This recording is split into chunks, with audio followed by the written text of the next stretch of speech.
Well, this is our former governor, Eliot Spitzer, you know. And remember, the Tao is infinite, okay? So what you think you know, there's always another level. And I'm going to, because I know, because I'm here, I'll give you a backstory you probably haven't heard. There's another one after that, which we can discuss in the reception room, where will not be videoed. But you know that Eliot Spitzer basically was the Attorney General of the state of New York for a number of years. And then he had political aspirations beyond that and became elected governor. And then there was a terrible scandal, as the New York Post revealed, hooked. He was actually transporting prostitutes from New York to Washington, D.C. across state lines, which is a felony. As Attorney General, he might have known this, that it was a felony. As governor, maybe he forgot.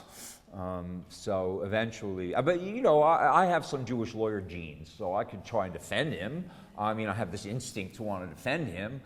So let me see. Well, he spent his own money. He didn't spend taxpayer. In his defense, he didn't spend taxpayer money. I mean, he had, you know, he has a wealthy background, so at least he spent his own money. Is that a defense? I don't know. He was loyal to New York State.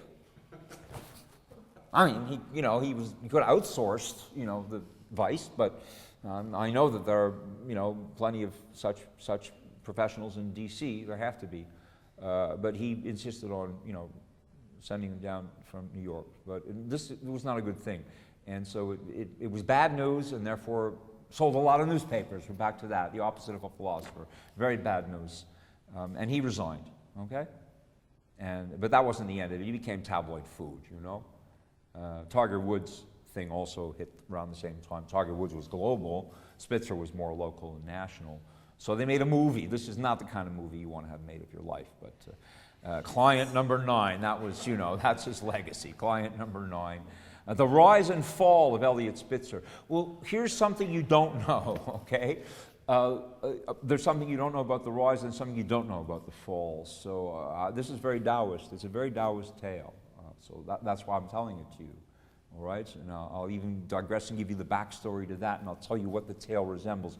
The Taoist tale of Eliot Spitzer, the inside story, resembles a Buddhist tale that also not many people know, because it's told by a Russian who had no reason to know anything about Buddhism, but did. And that Russian's name was Alexander Solzhenitsyn, who you know was a political prisoner for many years, and wrote A Day in the Life of Ivan Denisovich, which was smuggled out of a Siberian camp. He suffered enormously, but had great fortitude, spiritual fortitude, to smuggle that work out. And then later wrote, I think his magnum opus is called The First Circle, which was about the most brilliant political prisoners in Russia, who were not worked to death because they had great minds, and even Stalin knew that they could make a contribution to science and to technology. So he put them in what was called the First Circle. Okay, the 5-star prison camp, the 5-star political prison, where they were actually reasonably well fed and reasonably well housed and made to work for the state, and not rewarded in any way, but they knew they were fortunate compared to the others. So they actually were very joyful in a certain way for the ability at least to be and to do. But within that, he tells the following tale when one of them was in a much less favored camp. And they were being worked to death, and they were clothed in rags and fed awful things. And one day, suddenly, in comes new, freshly starched uniforms for them, like prisoner uniforms, and they're given blankets, and they're given magazines and knickknacks to put in their cells, and they're given decent food and fattened up for a while. And they don't know what's going on, but of course they're grateful for this. And then they discover a couple of weeks later why the Red Cross is making a visit. The Red Cross has been granted permission to come to visit to make sure that as prisoners they're being humanely treated. So that facade gave them a temporary good treatment. And then no sooner did the Red Cross complete its inspection and decamp, then suddenly everything's taken away. They're given back their old rags.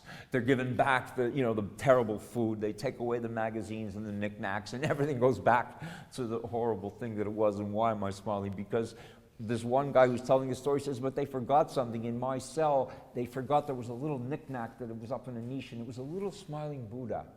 And they left it there. They didn't take it away. They didn't notice it.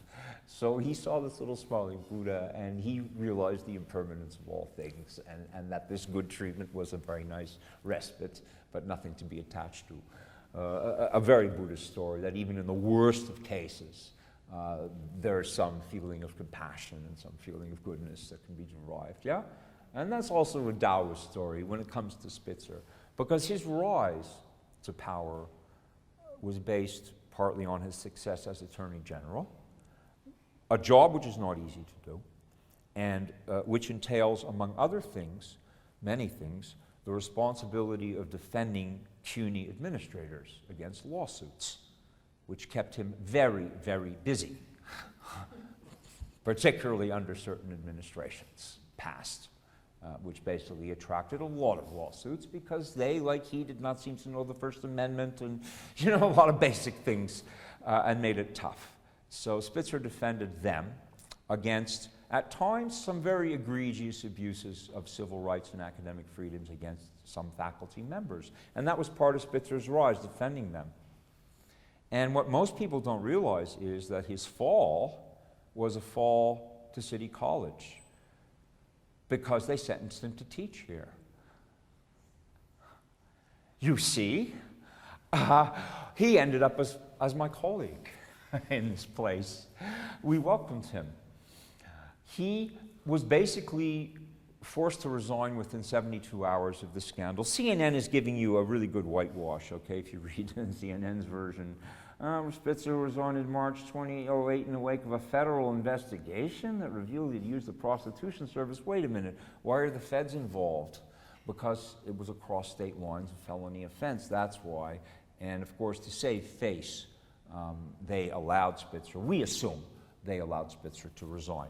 Now, in the US today, which is far from Tao in many ways, you know that governors are being let off to prison virtually every month. We have some other governors, especially in Illinois for some reason, but there have been mayors of cities, even in Canada, there was mayor of Toronto, who's a drug addict and some very strange person who's making bad news every day. These people in positions of tremendous leadership and responsibility are betraying enormous vices which make them somehow unfit to continue. And everyone's embarrassed and ashamed and humiliated and disgraced. And we wonder who we're being led by and how does this happen? It's a very bizarre thing, yes? So he resigned, and criminal charges were not pressed against Spitzer. And we think that's because he very quickly didn't fight this and said, okay, I'm guilty, I resign. And of course, when one does this kind of thing, one has to still pay something back to society. You have to be politically rehabilitated, you have to make restitution, you have to show you're sorry, and that's action, not theory. And by sending him to City College to teach, this was basically a sentence in political rehabilitation, okay? So, but not moral philosophy. That he was teaching law and public policy, not moral philosophy. Okay, Mary Lou, who's a very good PR person, said, "We're thrilled he's here." She said, "The former governor's practical experience made him an attractive hire, certainly, and he has a unique experience in law and public policy." She said, and who could deny it? Yeah? So that was our little tale, okay? And a man who had formerly defended, a very tough administration's difficult treatment of its faculty and its students, suddenly joined us in the ranks and became subject to the same things from them that he had previously defended. So that's the little Buddha smiling in the cell.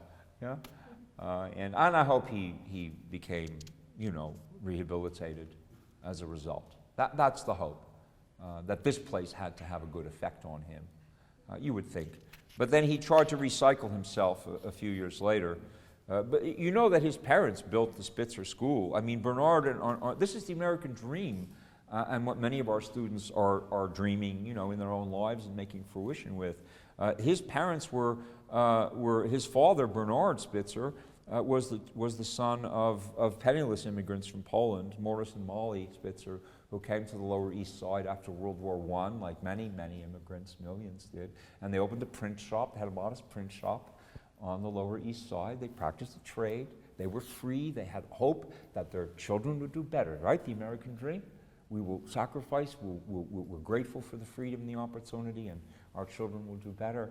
And he did. And Eliot is the son of a man who was the son of these printers. And Bernard Spitzer is a graduate of City College. He got an engineering degree here at the age of 18 in 1943. And then went into real estate instead and became a very important real estate broker in New York. And that gave his son a platform from which to further climb, and then died. So that's what happens in the USA, right? It's a pretty rags to riches, riches to rags. That story goes on and on. When he came back in 2013, he was not particularly well regarded. He thought they had forgotten him, and he ran for city controller. And only in New York, this is a tough town, and only in New York will you pick up the newspaper and get a headline. Screw you. I mean, you know you're in New York. When you read that headline, you have to be in New York, right? So apparently they thought that he was not worthy of their trust. Well, maybe he should come back and teach a few more semesters at City College, okay? And the gratefulness that we have and that I have to Spitzer is just that gratitude. Because what Spitzer did was he made us ponder our own sins. I mean, he only served a year here, and then he was paroled, to CNN. I'm apparently 20 to life. I've served 20. I'm in my 21st year. Some colleagues have served even longer here. And we're thinking, well, what did we do? And we must have, so he's made us ponder our own defects. That's very Confucian, So we're grateful to Eliot Spitzer. This is a photograph of, I won't tell you just yet. Julian, do you remember when we were in San Francisco? Well, way back 10 years or more, and we were traveling around the West Coast, and we were in San Francisco. So, of course, if you're in San Francisco and you're a tourist, you go to Alcatraz, right? You have to go to the Rock and visit. It's a legendary place, for all the wrong reasons, but it's an interesting place. So we went out there, and this is one of the lounges, for the guards, I think, in Alcatraz. We have furniture like this.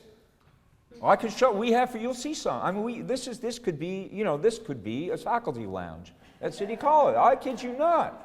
Remember what I said when we walked into Alcatraz? I looked around and said, hey, this looks like City College. I mean, my desk is whatever furniture they cannot destroy at Rikers Island, they donate to us. Yes, you've seen this, Susan. Maybe you have that desk, So I felt right at home in Alcatraz because it reminded me, the furnishings. I thought, well, when Spitzer built this wonderful school of architecture across the street, Spitzer Sr., why didn't he come to the NAC building?